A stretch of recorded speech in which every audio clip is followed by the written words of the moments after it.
God is light. We got 1 John chapter 1, verses 5 through 8. Now, this is the message that we have heard from him and proclaimed to you. God is a light, and in him there is no darkness at all. And in 1 John 2, chapter 2, 9 through 10. Anyone who claims to be in the light but hates a brother or sister is still in the darkness. Anyone who loves their brother and sister lives in the light, and there is nothing in him to make them stumble. Now we've got just a couple quotes about God being light. Properties of light can be found in all things, which will indicate that the God spoken of by monotheistic religion is in all things or is all things. Properties of light, as shown in the electromagnetic radiation spectrum, exist in or around all that we know and claim to know. Versions of these properties have been used to expose specific material compositions of objects in the omniverse. Different matter has different electromagnetic wavelengths and frequencies. The entire electromagnetic radiation spectrum that we are aware of is considered a spectrum of light, from radio waves to microwaves to infrared to visible light to ultraviolet to X-rays to gamma rays.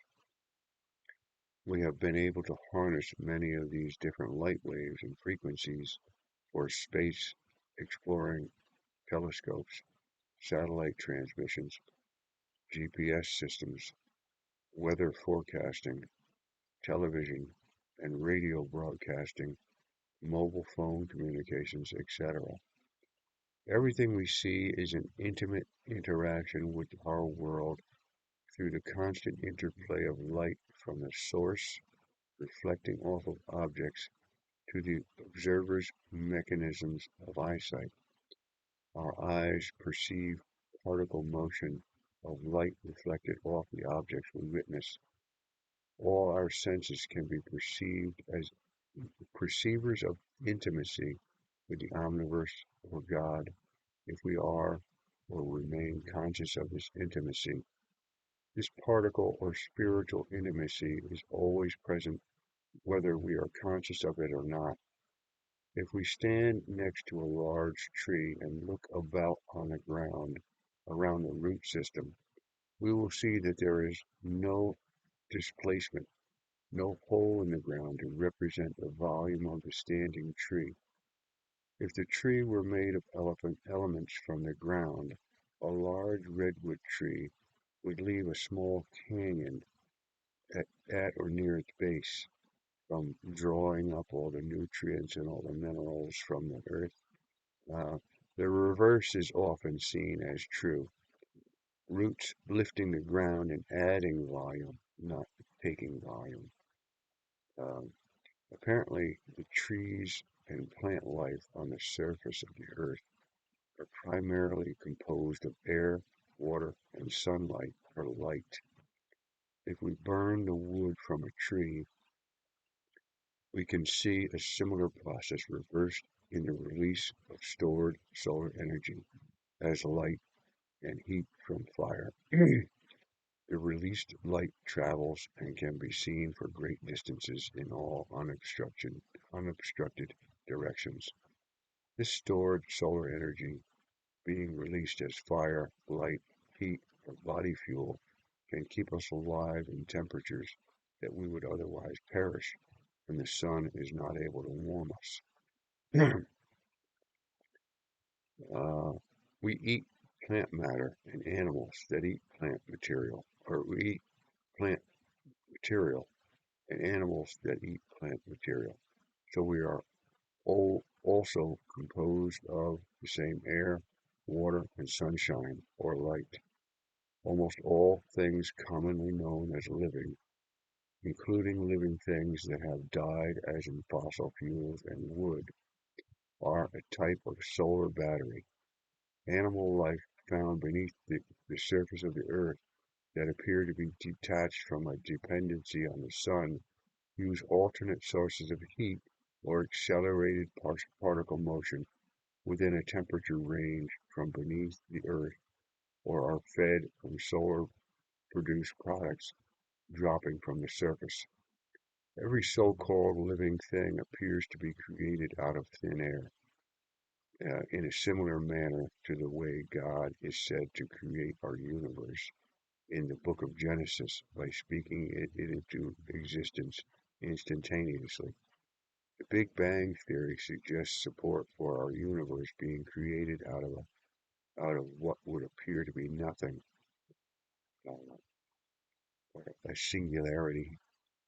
Religion may call it God's creative Big Bang with intelligent evolution or evolutionary intelligence. This writer does not support either the creation story as it is written, I want to quote, as it is written, or the Big Bang theory that the ancient light from a multitude of stars and galaxies depicting a vast variety of varying times from the distant past that falsely appears to represent our current view of an expanding universe that is not where it appears to be, must be interpreted as having a beginning, and that beginning was a very small singularity and not a large conglomeration of all the matter in the current universe, or that the universe expands and contracts in time frames that are clearly beyond our measurements. What is it expanding into? We would have to be in the center of the universe to make the claim. Is the Earth the center of the universe?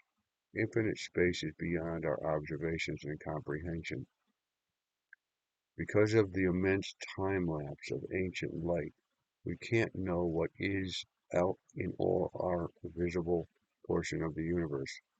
We can know some things about what was out in our visible portion, uh, but because the light is so far away and it's so long to travel, we don't know uh, uh, what's going on at those points and places at the moment. We only know what was about the universe. Big Bang theory is a petty theory relative to relative or infinite space and a delusionally narcissistic snail brain proposal.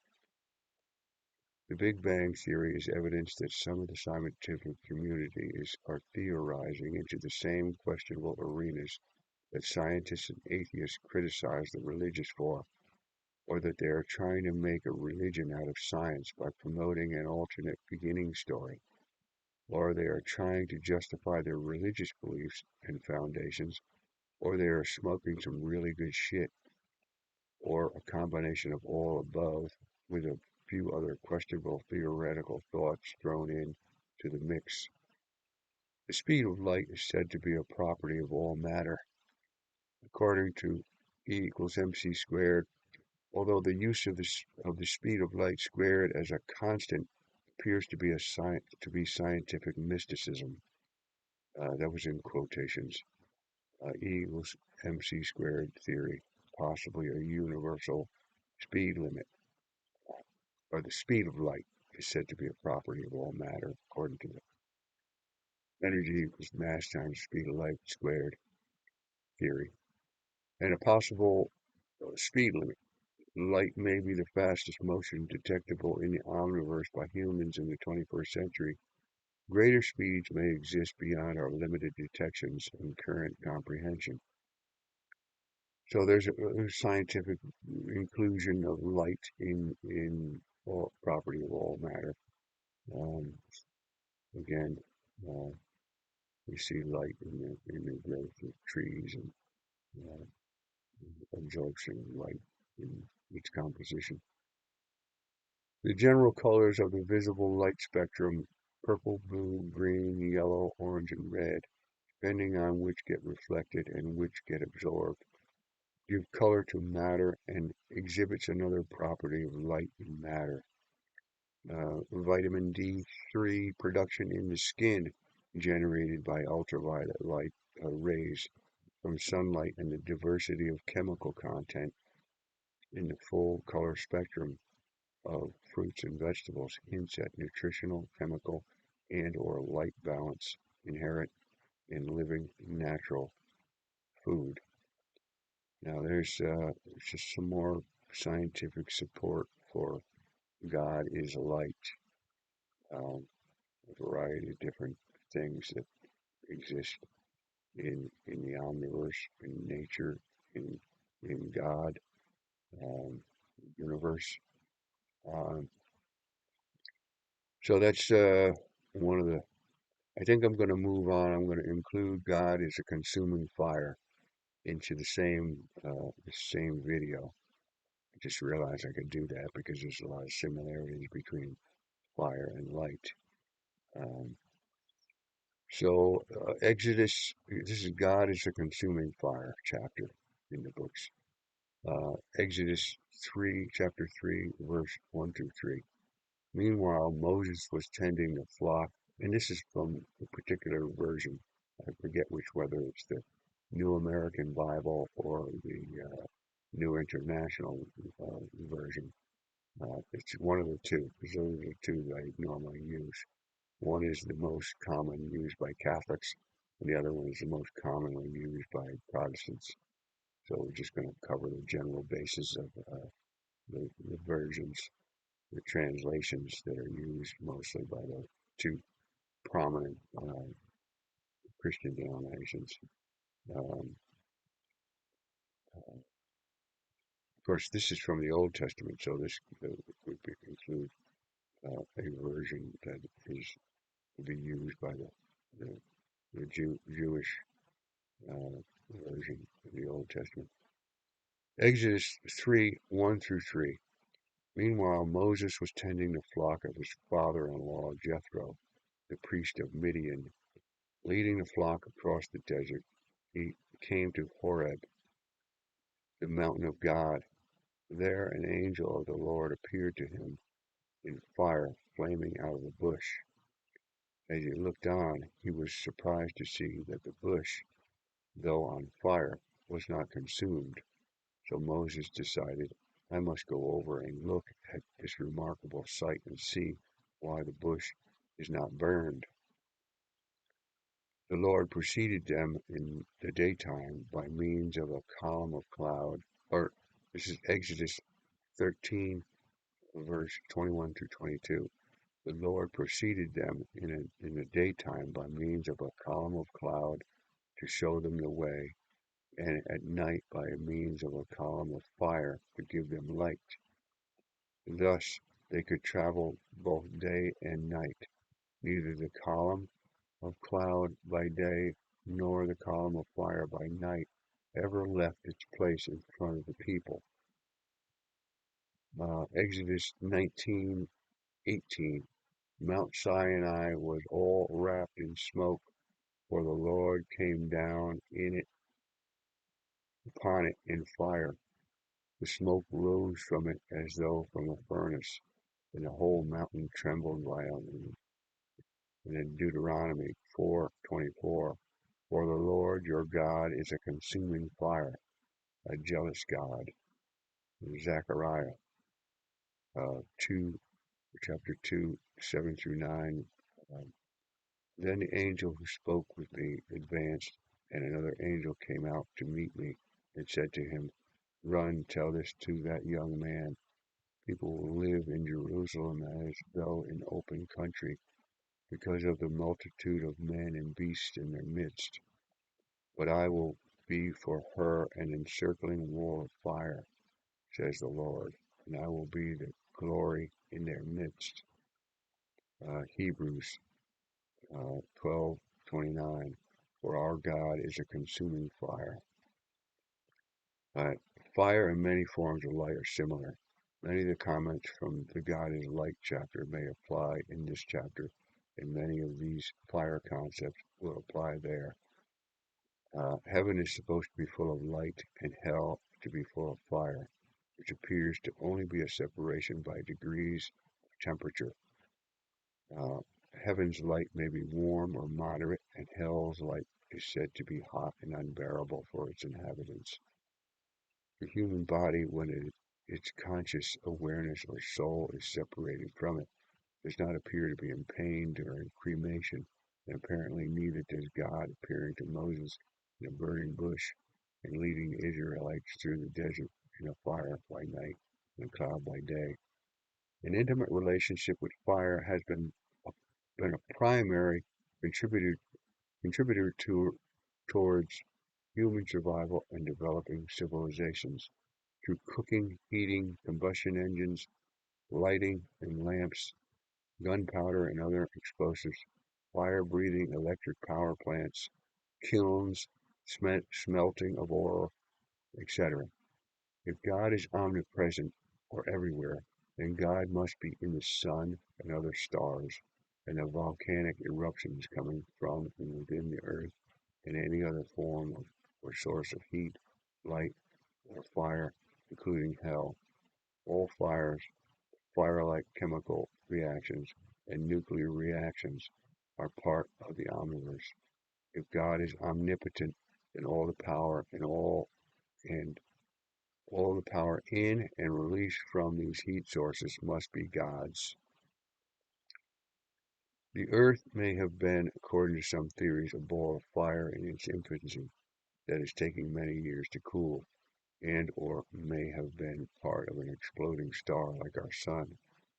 All earthen matter that is now typically called incombustible would have gone through this fiery molten phase during Earth's infancy, along with current volcanic magma.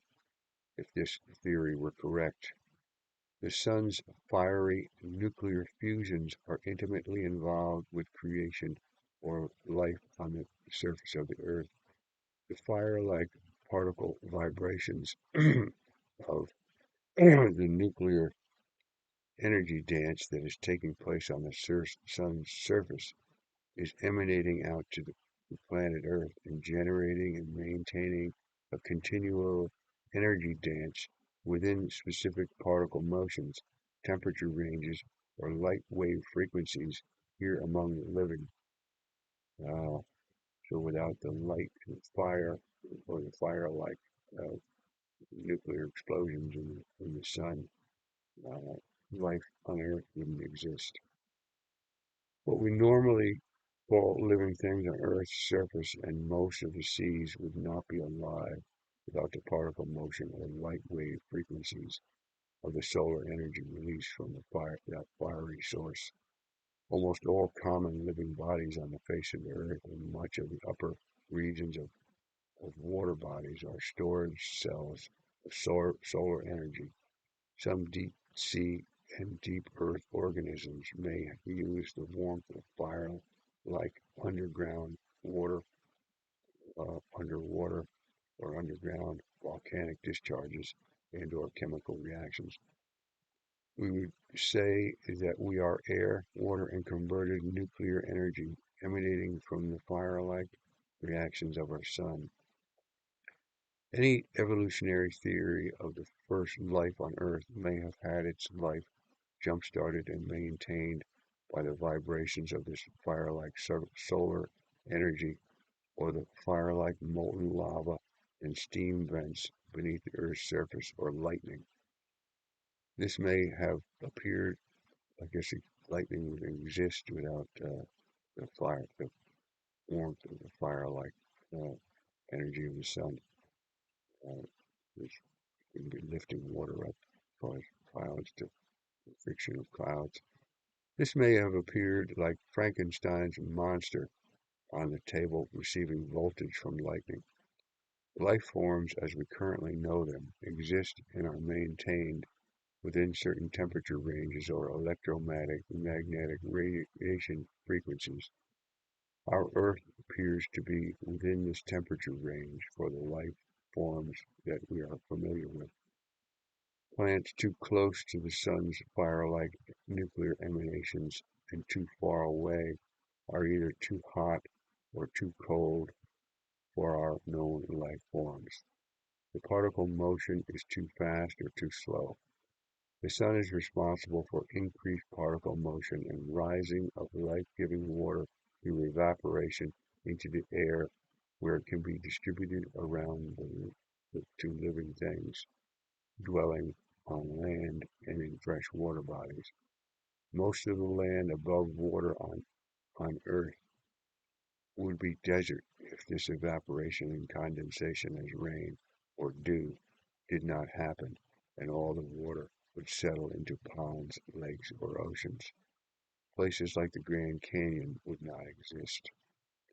This process also creates the streams and rivers that also turn the man-made water wheels and turbines in most hydroelectric plants, which makes energy from the sun the source of most human-harnessed hydroelectricity and solar power as of 2024. The rising and falling of atmospheric heat and cold is said to generate wind, which will turn wind turbines, which makes the sun the source of wind energy. Fossil fuels are another form of solar power used by humans for heat, mobility, electricity, and productivity, with more forms of stored solar energy in fossil fuels. The sun's fire-like emanations provide light to illuminate and color our day. The sun transforms and supports life. The actions or processes of solar heat and light could be viewed as a living organism. Molecular motion stimulated by the sun in all things can be viewed as life, which commonly identified life would not exist without. There is solar energy stored in most, if not all, foods that humans consume. The solar molecular motion charges up the molecular motion of our bodies when ingested and digested, and then removed and replaced with new molecularly charged food to keep our body's molecular motions within the molecular motions frequencies that maintain life.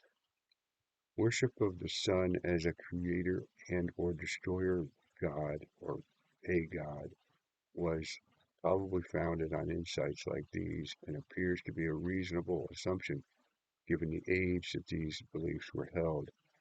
Even today, a case could probably be built for a sun being a creator and sustainer god, although we won't do this here because the sun does not come close to the terms omnipotence, omniscience, or omnipresence, and ignores the fact that the source of the sun's energy is from or part of atomically charged universal energy of God's Spirit, releasing this energy through nuclear reactions on and inside the Earth or the Sun.